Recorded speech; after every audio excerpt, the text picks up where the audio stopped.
riding the struggle bus. Anybody in here riding the struggle bus? Some days. Right? Yeah. Feels like it, right? Yeah. So it's our mission to get you guys off that struggle bus. So do you feel like no matter what you're doing, whether it's parenting or running your business or building your business, building your career, work, money, relationships, you feel like you're doing it wrong somehow? Like somehow you're broken, right? Why can't I get this right? And the reason is that it's because you're going against the grain of who you are, right? You're going against the flow of who you are. Everybody has their own formula, right? We have our own strengths, we have our own weaknesses, we have our own way of doing things, we have our own way of being. And we're trying to fit into someone else's formula, right? And when we do that, we end up feeling like we're doing it wrong, no matter what we're doing. We're comparing ourselves to other people, and we feel like we're out of the flow of who we are, right? And we've been doing it for so long that we don't even recognize it as a pattern anymore. We just think it's part of us, right? And so,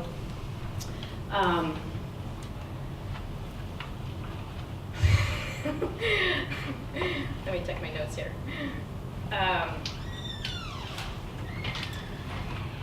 We don't recognize what makes us happy anymore, right?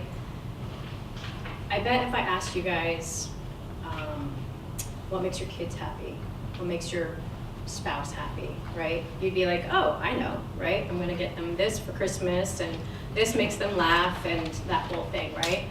But for us, if I were to ask you guys, what makes you happy, right? Would you instantly raise your hand and be like, I know, I got it. You got it? Commodores, right? Commodores make me happy, right? But that internal, right? And that internal place that you go, that place that you really feel connected, your creativity, right? Being in the flow with your creativity and really knowing, when you're in that flow of what makes you happy, right? That I'm not talking about your kids making you happy or your husband or your spouse making you happy. It's that internal, like, this thing is so amazing that I love it when I'm doing this. For me, it's feng shui. I love looking at your houses. I love looking at, I don't know, interior design magazines or whatever it is. I love that. I get lost in it. I went to school for architecture and I would pull all-nighters trying to figure out floor plans and all that kind of stuff. I just would get lost in it. So what is that for you guys? Do you have that connection, and are you making time for it in your world, right? Because our creativity, connecting to that is our joy. It really is profoundly our joy, right? And when we lose that connection, we get on the struggle bus and everything feels hard, and we don't make time to connect with that and to feel that that joy that kind of bubbles up in a really, really deep way. So my business partner, Amanda, and I, we started this business, Connected Growth, because we saw such a deep need for women to connect back to who they really were, right? To rediscover who they were, to find their own formula, and to live by that formula. And she's magic. She does this thing where she does the thought awareness. So our whole motto is looking from the inside out, which is what she does. She looks from the inside out, and I look from the outside in. So I look at your house and check out what's going on in your space. I know everything that's going on in your space. And you can't hide from feng shui, unfortunately. And she has this magic way of pulling out the stories, right? The stories that come up in your minds, and holds you in those patterns. And she pulls it up and she shows it to you, and you work your way through it, and it's amazing. So what I do with the feng shui is I'm able to look at your floor plan. I have you guys sketch up a floor plan. It doesn't even have to be that accurate. It's actually more telling to me to have you show me what you think your house looks like, right? Because we all have these stories around what's going on in our house, what's going on in our lives. And I'm able to do that with a couple of pictures, and we can really focus in on where you're struggling, what's showing up, right? That your inner world is being physically manifested in your house in the form of clutter or voids or anything that's showing up in that way, where you're out of the flow. And so having her look from the inside out and having me look at the outside, from the outside in, and meeting in the middle, we're able to help women find their formulas, right? To see their strengths, sometimes for the first time. We add a little woo in there too. I mean, not that feng shui isn't woo, but we add a little bit more, and she pulls in some numerological insight, right? And have you guys ever heard of Dan Millman? The stuff that he has is so accurate, and it brings about the awareness of these strengths that we all have, right? These unique strengths. And it shows us where our weaknesses are, so we, bolster those up, and then we play to our strengths, and we accept who we are and how we do things. And when you know that that's how you do things, all of a sudden you're in the flow and magic happens, right? And it's so good. It's so good to watch these women stand in confidence, right? To stand in confidence and stand in clarity for the first time in their lives. And these are strong women. You guys are all amazingly strong women. You just don't see yourselves that way right now, right? And so in order to, so we give them that formula and we present it to them, and we, show them those strengths, and then all of a sudden they're off and running. And it's really, really beautiful to watch, and we just feel really honored to hold that space for them. So it's been really an exciting adventure. So she does the inner work, I do the outer work, which is inner work, because basically it's kind of hard unless you have a magician like Amanda to see your inner world because of how she does it. She's amazing. I use feng shui because it's so hard to understand those stories, right? You have these stories playing over and over in your mind, and you just think they're part of who you are now. And feng shui, I'm able to use the feng shui to identify where those stories are showing up. I had one come up this week that kind of bowled me over, right? Believe it or not, I am terrified of speaking in front of large groups. Right. Terrified. I mean, I'm sure you guys can relate, right? And so doing this thought work, I was trying to understand it, what was the fear about? Because it's not that I don't know what I'm talking about, right? So where was that coming from? And I'm doing the thought work, which I do daily, and all of a sudden I was in second grade, and I was in Miss Kelly's class, and the story came up, and it's been with me for 40 years. It's been with me as long as I can remember, and so it's felt like it was part of me, right? And the story was, I've always been a slow reader, just always have. It's part of my makeup, it's part of my formula. I'm a slow reader. That's how I digest when I'm reading. I just read it. So, but back then, you were either a slow reader or you were a fast reader. You were either a smart kid or you were a dumb kid, right? And there was no middle ground. You were just in one group or the other. And so at 7 years old, all of my friends were in this fast reading group, right? They were the smart kids, and I was in the slow reading group. And they decided that year to not just split us off, like seems normal to do, but they put us, the slow reading group, into a separate classroom. So we were all in the slow reading group, it was now the class, and then all of the smart kids went into the other class. And it was devastating to me. And so I have had that story that I'm not smart, for everything that I've done. It's rippled out into so many things in my life. that I'm not smart. And so my fear around coming up and speaking to you is that I'm not smart enough to give you any information. Like, who am I to tell you this information, right? So thank you for all of your support, the people that know me and have been. It's been really amazing. People have been coming up to me and saying, stories about how things have changed for them doing the feng shui. So that's been amazing. But it's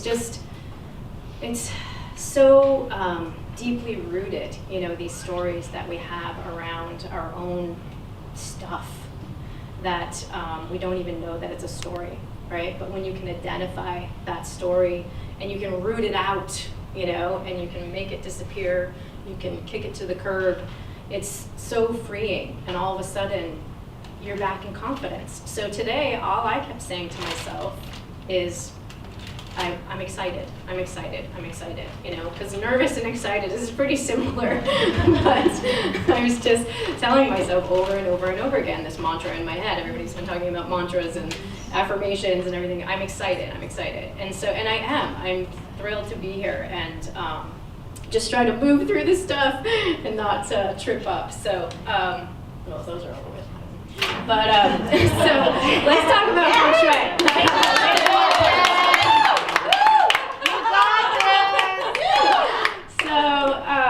Feng shui is really, it's miraculous. I love everything about it. You can connect the dots in such a big way. So once I started to really identify that story about not being able to speak in a group, I, of course, being the feng shui ninja, I start to think about my space, right? And so I immediately went to my creativity area, which is related to your throat chakra, your ability to speak, your expression, your authentic expression, right? And I walked into that space, and sure enough, there is up in the transom. It's an area of my house that is kind of like a breezeway, right? So it's mostly glass, and up in the corner in one of the transoms, it's smashed out, right? The internal panel is broken, and it has been for a year, but we've just been ignoring it, just like I've been ignoring this issue about dealing with my, being in touch with my knowledge and my creativity and all that kind of stuff. So right there, it's broken, right? And I'm playing over and over in my head, I'm broken. And then about 6 months ago, because my subconscious is getting louder, you need to deal with this. If you want to move to the next level, you've got to deal with this. And I wasn't listening, right? So about 6 months ago, the little transom wasn't a big enough crack, right? Wasn't a big enough broken sign. So over here on the other side, there's a 4-foot by 8-foot panel that just is smashed. It just smashed. We have no idea why. We have no idea why that one smashed up. There's no evidence of anything, it's not close to the road. It's not a place where a lawnmower would kick up a rock. It's not a place where a bird would hit it. Just, kind of spontaneously combusted, if you will. So, so that, wasn't a clear enough message. So I ignored that one. But I just kept delaying it. I kept ignoring it. All of the attempts to get it fixed were delayed, all of these kinds of things. And then the last piece was just a couple weeks ago. I was bringing in my, I have pots that are outside of my front door, right? And I was bringing them in because it was getting cold, snowing. And I brought them in, and I brought the first one in and then the second one in, and I get almost 2 inches off of the ground, and it slips out of my hand and it just smashes, right? So number three, broken, right? So my physical space is trying to communicate to me, that I am having this ongoing thing in this area of my life that I'm broken, I'm broken, I'm broken. So I finally put it together, and I was like, oh gosh, I gotta tell that story, because it's just so significant to connect the dots of how your space and how you show up in your life and how your space identifies these things. So the Bagua, so in Feng Shui we have literal map of your life, and it's a map that we lay out over your entire house, right? And it shows us where those energy centers are. Just like you have the energy centers in your body, if you guys are familiar with chakras or energy centers. Laura was touching a little bit on the energy centers, right?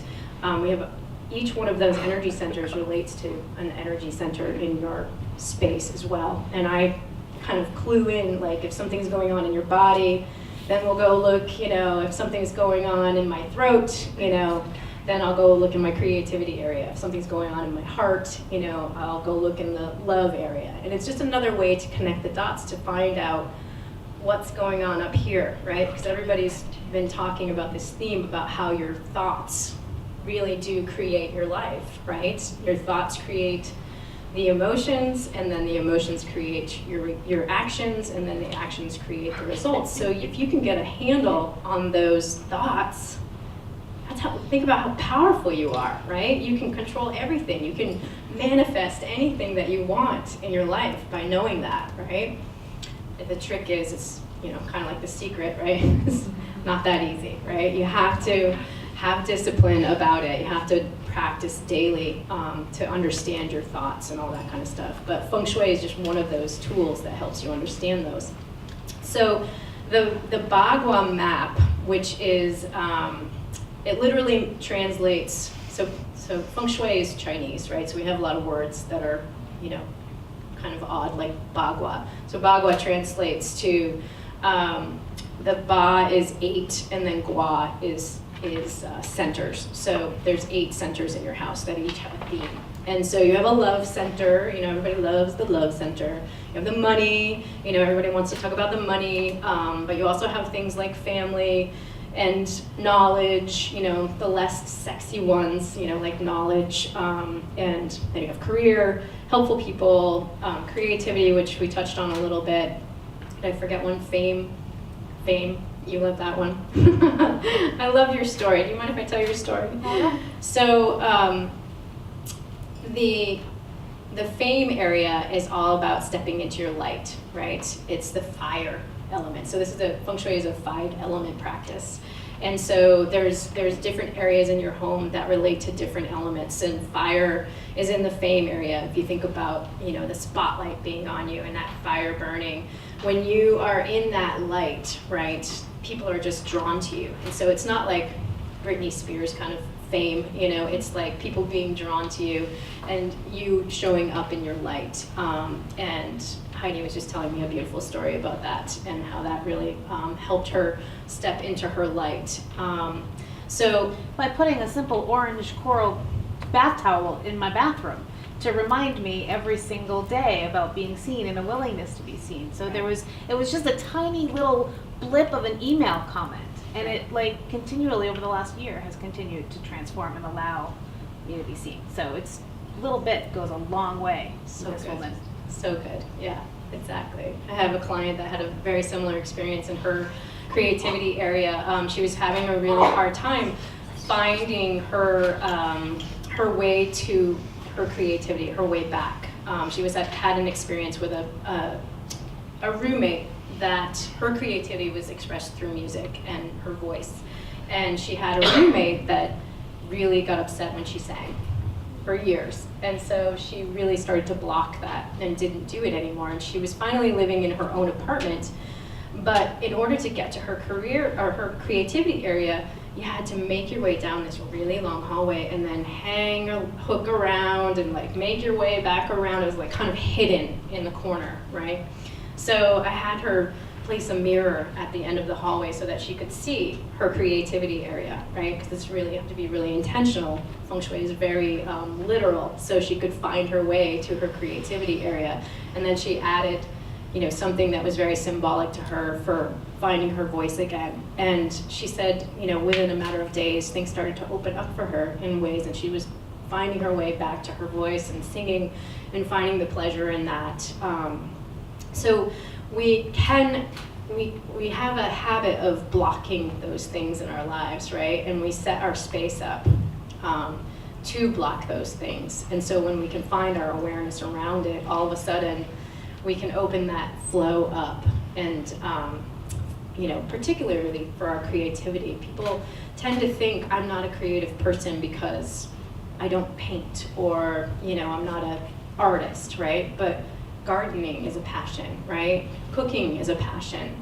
Accounting for some people is a passion, right? It's like whatever is your passion is your passion. And so finding your way back to that, finding your way to that formula is so important for your happiness and to show up in your lives in a much bigger and fuller way that makes you feel more fulfilled, so it's just super important.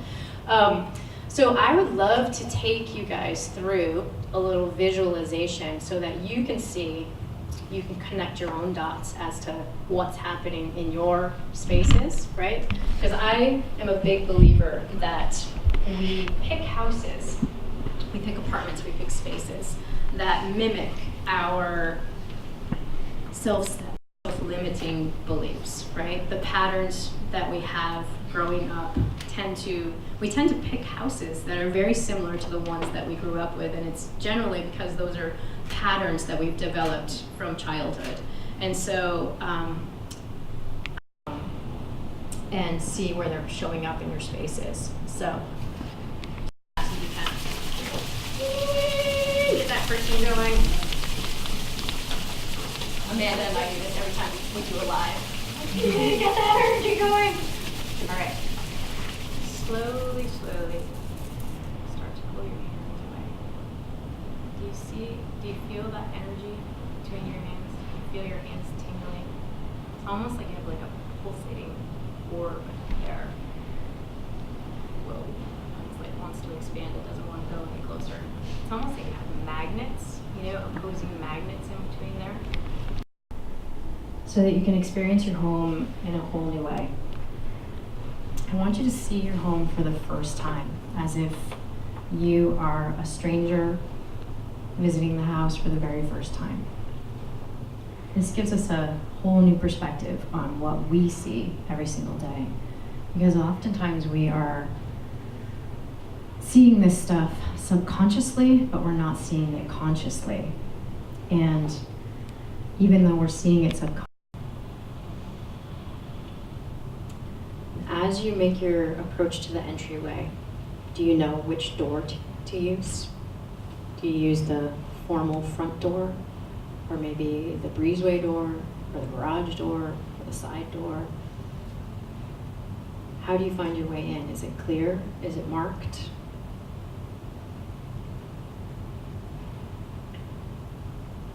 Because we're trying to invite the energy of ease and flow. You know that saying of opportunity knocks? Well, opportunity has to find your door first. And so the approach to your house is super important for how you receive new opportunities in your life. So think about how you actually get into your home. Give you a little scenario at our house. I have a story about making it harder than it needs to be. Maybe you guys can share this story too. But I have this story where, wherever it comes from, we don't need to get into that, but about making my life more difficult than it needs to be. The steps always have to be more difficult. That's my own personal ride on the struggle bus. And my entryway, you can see the front door from the end of the driveway, and it's a pretty long driveway. But in order to navigate your way to that front door, you have to go down and around a stone wall. It's kind of awkward. And then you have to step down once, turn to your right, step up again, and then find your way to the door. And it creates this scenario of unease, or that I have to be careful where I step because I might trip. And there's also a shortcut, if you will, because before you step down, you're at the same level as where you step up. So if you jump diagonally, you can actually get to the front door. So you have to skip that step, but you have to jump over which can be a bit precarious, especially on a snowy day. But because we do that and we take that shortcut, right? Shortcuts are another theme in my life, not doing the full journey, not taking all the steps, wanting to make it happen faster. And so if you take that shortcut, your shoulder rubs against the corner of the house. And so we have this worn out corner on the front of our house because everybody takes the shortcut in my house. And so that can create a theme of feeling worn out before you even get into the house. So you can see where feng shui is very literal. So as you move to the main entryway, to your front door, notice if you're struggling to get there.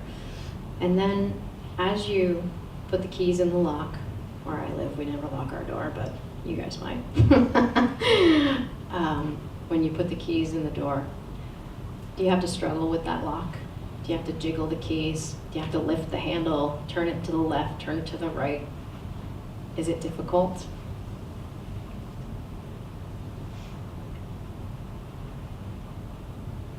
And how do you know that that's the actual door that you want to approach? Do you guys have it marked? Is there a wreath? Is there, like I was talking about, having potted plants on either side of the door that says, hey, this is the place you're supposed to come in, so knock here, because I love opportunities and I want you to come in and I want it to be easy.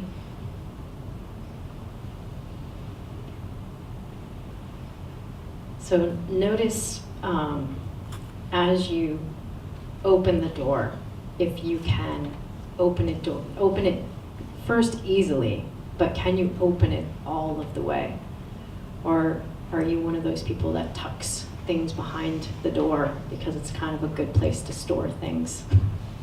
That's a big no-no, by the way. No judgment, just awareness. You want to be able to open your door all the way so that you can fully receive new opportunities, new energy, new flow into your life. And if you're not able to open that door past 90 degrees, then you're blocking those opportunities and that flow. So as you get into the house, what are you met with? Are you met with a clear path and the lights are on and candles are lit and oh, it's so good to be home, I'm relieved, you know, this is my palace, my place that I relax, it's the place that nurtures me?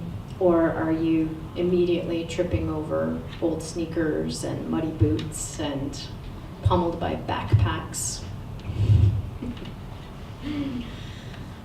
Just notice again. There's no judgment. Just notice that this is a really, really important area to welcome yourself home with so that you carry that energy into your house as you come home and carry that into your life at home, everyone in the house. If you created a transition that was easy and organized and welcoming, then that's the energy that you would carry into the house, right? If you had a place to put your purse and your keys, and you had even a place to recycle your junk mail, you immediately walked in the door, you took care of all that stuff, and then you moved on with the rest of your evening. You would feel much more relaxed because in reverse and going out into the day, you'd know exactly where your purse was, exactly where your phone was, where your keys are, right? And you can carry that energy of organization and knowing exactly where things are. I'm never going to be late because I know where all this stuff is, and the transition's super easy, and boom, I'm out the door and I'm ready to go. So the entryway is just super important. It doesn't seem like it is, but it's the first thing you see when you come home. It's the last thing you see before you leave. So does it reflect the person that lives there? Is there something that symbolizes exactly who they are? So when you walk in, you say, oh, yeah, Jen definitely lives here. This is definitely her house. Look at that. That's definitely her, right? Or is it just kind of utilitarian and functional? So feng shui is an experience, and it's how we experience our space, and it's very transformational because you can literally change, or you can notice your current circumstances. And you can change those circumstances by changing your space, and you can reflect that in your space to the person that you want to become. So even if you don't quite believe in this person that you want to become, you can turn your space into that person that you want to become, right? You can notice where you are right this second, and you can move your way towards that person just by decluttering, right? Picking up the backpacks, storing the summer's jackets, and making space for those opportunities to refresh you. So does anybody have any comments or ahas that came up in noticing those kinds of things? Any dots that were connected? Jen, I know, in feng shui there's a lot to talk about fixes if you naturally don't have something that works. So my new house, at the front door, the entryway, there's a wall on the right. The door opens towards the wall. It can't open the full sweep. It can open beyond 90 degrees. Yeah. Would you do something to make it feel like it was more spacious? I mean, it feels good to me when I walk in. Yeah. But there is a wall there. Right. Yeah. And yeah, of course, you can't fix the wall, right? Yeah. So as long as you're not blocking, the door behind it, so that there's some stuff kind of hiding behind it, you're good to go. But I have a feeling that you're doing just fine with your entryway. Yeah. So yeah, just keeping it open and bright and welcoming, is really the most important thing. I know maybe a lot of people don't know about it, but in our businesses, share with them a little bit about where the desk and people entering the room. Okay, are yeah, back. absolutely. So it's really important if you have a desk in a home office or in your, wherever your office is, that you are in the power position or in the command position, which means that you can see the door from where you're sitting. A lot of times to save space, we will put our desks, against the wall right here. We'll sit like this or we'll sit like this, and you're vulnerable. You can't see where, what's happening behind you. And so if you have a desk and you're sitting like this, well, I'm in the driver's seat now, so I can see everything that's going on. I know exactly what's going on in my life. And so it's very literal that way, because we're innate creatures, our work. You're not fully, getting into that mode of creativity or, letting it flow, and you're just being focused in your work that you're trying to accomplish. So, so if you can, turn your desks and make sure that they're facing outwards. If you can't, then you can always put a mirror. So if I had my back to the wall, I could have a mirror right here that, not necessarily that I can see myself in, because I don't want to look at myself all day, but that I can reflect back and I can actually see the door and what's going on behind me. Even if it's just, at an angle that I can see shadows or, something moving, so I know that somebody's behind me. Or you can hang, a bell on the door, something that's going to alert you so that you know that when you're in that space, you're safe and you can, even if consciously, intelligently, you know that nobody's going to sneak up on you, that animal brain doesn't know that, right? And so it just helps you relax into that mode. And it's the same way with in your bedroom. If you can set your bed up so that you can not, so that you're not exactly in front of the door, but you can see the door from your bed. It's really important so that you can deepen your sleep that way. That's super helpful.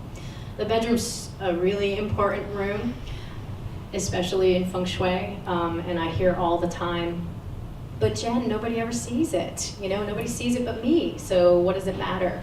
You're the most important person, you know, you're the most important person in your life, and so paying attention and making that space your sanctuary is really important. And it's, again, very literal, so if you are in a relationship and you want to pull in more feelings of equality and balance, then make sure the bed isn't pushed up against the wall, right? So that you both have equal access to that bed, and that you're equally represented on either side. So you don't necessarily have to have matching side tables and lamps, but of equal proportion in size is really super important.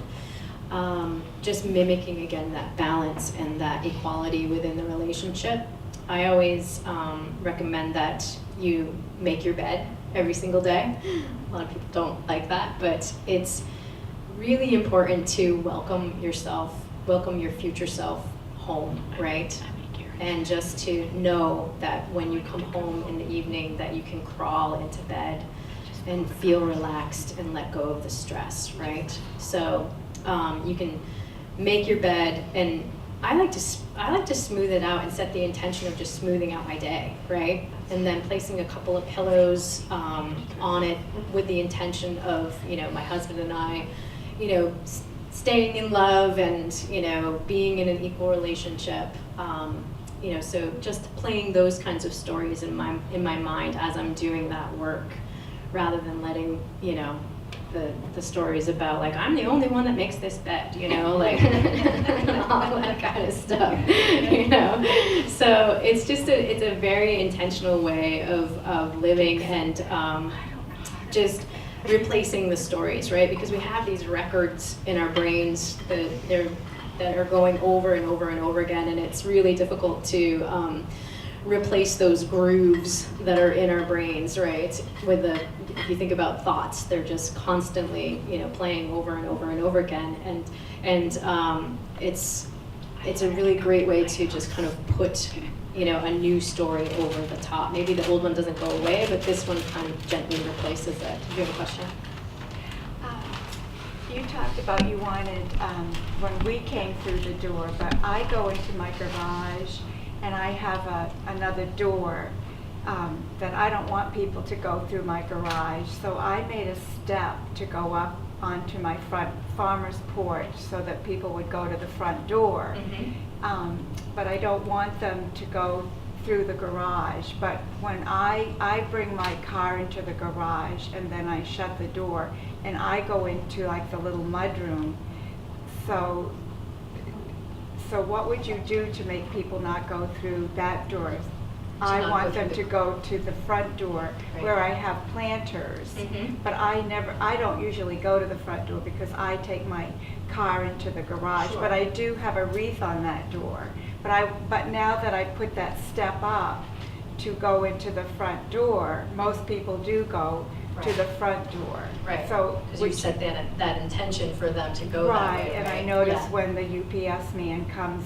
But I do, when you were talking about having the wreath and some flowers, I'm noticing that I do most people do go to the front door. Right. But I was thinking that I would put like something to put the mail down and a bench more in that room there when I come in and put my boots on, but so that entry, or have a candle or something, so when I come home. Yeah, it's absolutely important as well. Yeah, right. The main formal entryway is super important. All the entryways in your home are actually really, really important.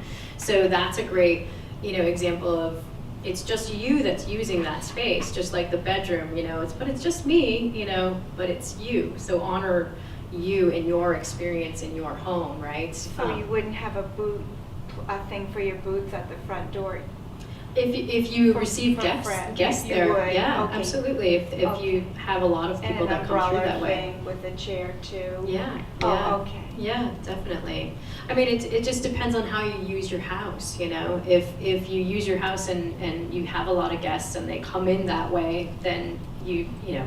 But if you don't have very many guests, or your guests come in, you know, the side entrance, you know, you have your kids come home and they, you know, go through the garage because they know that's the way, you know, then Well, the children do, but not, Yeah. I don't want guests to. guests coming through, right? Right. Yeah, yeah. Oh, In terms of the bagua, there's various practitioners have a different take on this in Mhm. terms of which door do you use to place your bagua mat Right. down, the front door or the door that you use the most. All right, what's your